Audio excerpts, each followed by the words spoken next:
ನೂತನ ಸಿಎಂ ಆಗಿ ಸಾಮ್ರಾಟ್ ಚೌಧರಿ ಆಯ್ಕೆಯಾಗಿದ್ದಾರೆ. ಬಿಹಾರದಲ್ಲಿ ಮೊಟ್ಟ ಮೊದಲ ಬಾರಿಗೆ ಬಿಜೆಪಿ ಮುಖ್ಯಮಂತ್ರಿ ಆಯ್ಕೆಯಾಗಿರುವುದು.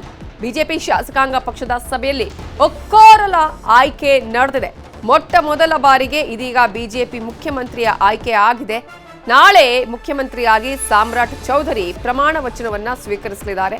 ಈಗಾಗಲೇ ನಿತೀಶ್ ಕುಮಾರ್ ಅವರು ರಾಜ್ಯಸಭಾ ಸದಸ್ಯರಾಗಿ ಆಯ್ಕೆ ಆದ ಬಳಿಕ ಈಗ ರಾಜೀನಾಮೆಯನ್ನ ಅವರು ಕೊಟ್ಟಿರೋದು. ಬರೋಬ್ಬರಿ 2 ದಶಕಗಳ ಕಾಲ ಅಂದ್ರೆ 21 ವರ್ಷ ಮುಖ್ಯಮಂತ್ರಿಯಾಗಿ ಆಡಳಿತವನ್ನ ನಡೆಸಿದ್ರು ನಿತೀಶ್ ಕುಮಾರ್ ಅವರು. ಇದೀಗ ತನ್ನ ನೂತನ ಸರ್ಕಾರಕ್ಕೆ ಸಂಪೂರ್ಣವಾದ ಬೆಂಬಲ ಇದೆ ಅಂತ ಹೇಳಿದ್ದಾರೆ ನಿತೀಶ್ ಕುಮಾರ್. ಕೊನೆಯ ಬಾರಿ ಸಂಪುಟ ಸಭೆ ಮಾಡಿ ಆ ನಂತರ ರಾಜೀನಾಮೆಯನ್ನ ಸಲ್ಲಿಕೆ ಮಾಡಿದ್ದಾರೆ. ಡಿಸಿಎಂ ಆಗಿದ್ರು ಸಾಮ್ರಾಟ್ ಚೌಧರಿ, ಅವರನ್ನೇ ಆಯ್ಕೆ ಮಾಡಿದೆ ಬಿಜೆಪಿ ಈಗ ಮುಖ್ಯಮಂತ್ರಿಯನ್ನಾಗಿ. ತಾರಾಪುರ ಕ್ಷೇತ್ರದಿಂದ ಆಯ್ಕೆಯಾಗಿದ್ರು ಸಾಮ್ರಾಟ್ ಚೌಧರಿ. 2023-24ರಲ್ಲಿ ಬಿಜೆಪಿಯ ರಾಜ್ಯ ಅಧ್ಯಕ್ಷರಾಗಿ ಕೂಡ ಸೇವೆ ಸಲ್ಲಿಸಿದ್ದಾರೆ. ಒಬಿಸಿ ಸಮುದಾಯಕ್ಕೆ ಸೇರಿದ್ದಾರೆ ಸಾಮ್ರಾಟ್ ಚೌಧರಿ. ಬಿಹಾರ ನೂತನ ಮುಖ್ಯಮಂತ್ರಿಯಾಗಿ ಆಯ್ಕೆಯಾಗಿದ್ದು ನಾಳೆ ಪ್ರಮಾಣ ವಚನವನ್ನ ಸ್ವೀಕರಿಸಲಿದ್ದಾರೆ. ಬಿಜೆಪಿಯ ಮೊದಲ ಮುಖ್ಯಮಂತ್ರಿ ಸಾಮ್ರಾಟ್ ಚೌಧರಿ ಆಗಿರ್ತಾರೆ.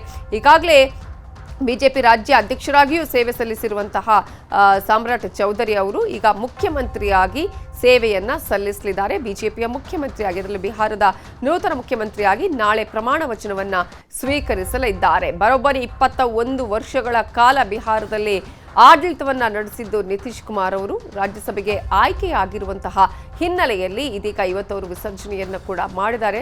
ಆ ಒಂದು ಸಭೆಯ ಬಗ್ಗೆ ಕೂಡ ಈಗಾಗಲೇ ಅನೇಕರು ಮಾತನಾಡ್ತಾ ಇದ್ರು. ಸಚಿವರುಗಳು ಒಂದು ರೀತಿಯಾದಂತಹ ಭಾವನಾತ್ಮಕ ಕ್ಷಣವಾಗಿತ್ತು ಅನ್ನೋದನ್ನ ಕೂಡ ಸಚಿವ ಸಂಪುಟದ ಸದಸ್ಯರುಗಳು ಹೇಳಿಕೊಳ್ತಾ ಇದ್ರು.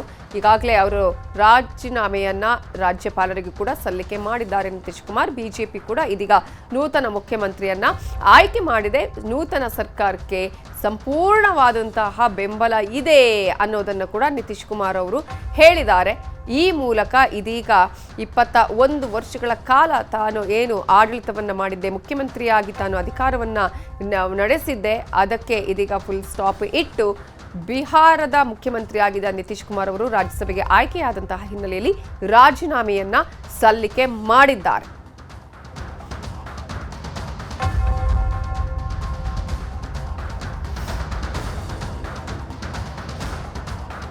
ಈಗಾಗಲೇ ರಾಜೀನಾಮೆ ಕೊಟ್ಟಿದ್ದಾರೆ ಬಿಹಾರ ಮುಖ್ಯಮಂತ್ರಿ ಸ್ಥಾನಕ್ಕೆ ನಿತೀಶ್ ಕುಮಾರ್ ಅವರು. ಇದು ಬಿಜೆಪಿಯ ವಿಚಾರದಲ್ಲಿ ನಾವು ನೋಡ್ತಾ ಹೋಗೋದಾದ್ರೆ ರಾಜ್ಯದಲ್ಲಿ ಮೊದಲ ಬಾರಿಗೆ ಭಾರತೀಯ ಜನತಾ ಪಕ್ಷ ಮುಖ್ಯಮಂತ್ರಿ ಸ್ಥಾನವನ್ನ ಪಡೆದಿರುವಂಥದ್ದು. ಅದರಲ್ಲೂ ಕೂಡ ಮೊದಲ ಮುಖ್ಯಮಂತ್ರಿ ಬಿಜೆಪಿಯದ್ದು ಬಿಹಾರದಲ್ಲಿ ಅಂತ ಹೇಳಿದ್ರೆ ಸಾಮ್ರಾಟ್ ಚೌಧರಿ ಅವರು ಆಯ್ಕೆ ಆಗಿದೆ.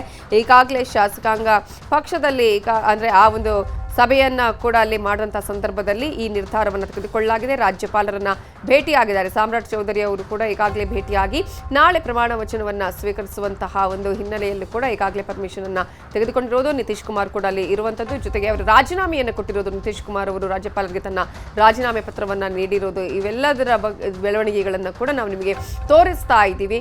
ಮತ್ತೊಂದು ಕಡೆ ಸಾಮ್ರಾಟ್ ಚೌಧರಿ ಅವರು ಆಯ್ಕೆ ಆಗಿದ್ದಾರೆ. ಈಗಾಗಲೇ ಬಿಜೆಪಿಯ ಕಡೆಯಿಂದ ಅಂದ್ರೆ ಮುಖ್ಯಮಂತ್ರಿಯಾಗಿ ಅವರನ್ನ ಈಗಾಗಲೇ ಶಾಸಕಾಂಗ ಪಕ್ಷದ ಸಭೆಯಲ್ಲಿ ಆಯ್ಕೆ ಮಾಡಲಾಗಿದೆ. ಈ ಮೂಲಕ ಮೊದಲ ಬಿಜೆಪಿಯ ಮುಖ್ಯಮಂತ್ರಿ ಸಾಮ್ರಾಟ್ ಚೌಧರಿ ಅವರು ಆಯ್ಕೆಯಾಗಿದ್ದಾರೆ. ಜೆಡಿಯು ನೇತೃತ್ವದ ಸರ್ಕಾರವನ್ನ ನಿತೀಶ್ ಕುಮಾರ್ ಅವರು ಮುನ್ನಡೆಸ್ತಾ ಇದ್ರು. ಇದೀಗ ರಾಜೀನಾಮೆಯನ್ನ ಸಲ್ಲಿಸಿದ್ದಾರೆ. ಕಳೆದ ವಾರ ಅವರು ರಾಜ್ಯಸಭಾ ಸದಸ್ಯರಾಗಿ ಆಯ್ಕೆಯಾಗಿರುವಂತಹ ಹಿನ್ನೆಲೆಯಲ್ಲಿ ಇದೀಗ ಮುಖ್ಯಮಂತ್ರಿ ಸ್ಥಾನಕ್ಕೆ ರಾಜೀನಾಮೆಯನ್ನ ಸಲ್ಲಿಸಿದ್ದಾರೆ.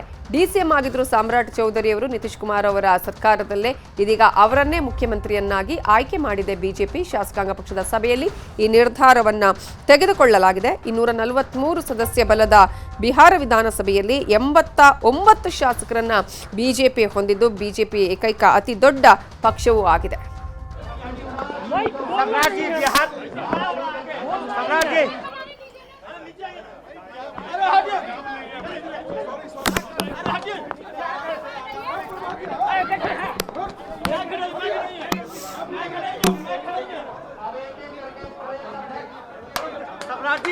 बिहार बीजेपी के नेता जगह है।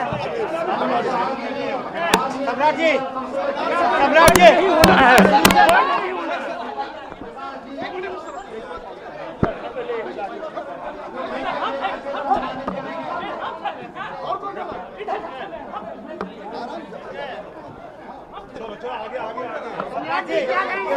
जी क्या कहेंगे? बिहार बीजेपी के नेता चुने गए हैं।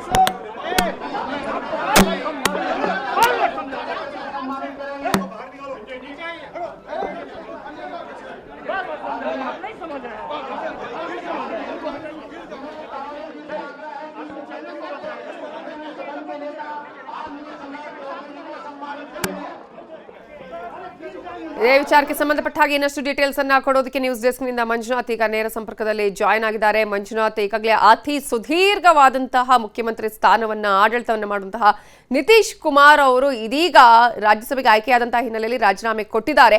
ಮೊದಲ ಬಾರಿಗೆ ಬಿಜೆಪಿ ಮುಖ್ಯಮಂತ್ರಿಯಾಗಿ ಸಾಮ್ರಾಟ್ ಚೌಧರಿ ಅವರು ಆಯ್ಕೆ ಆಗಿರುವಂತದ್ದು. ಪ್ರಮುಖವಾಗಿ ಈಗಿನ ಬೆಳವಣಿಗೆಗಳ ಬಗ್ಗೆ ಡೀಟೇಲ್ಸ್ ಕೊಡ್ತಾ ಹೋಗೋದಾದ್ರೆ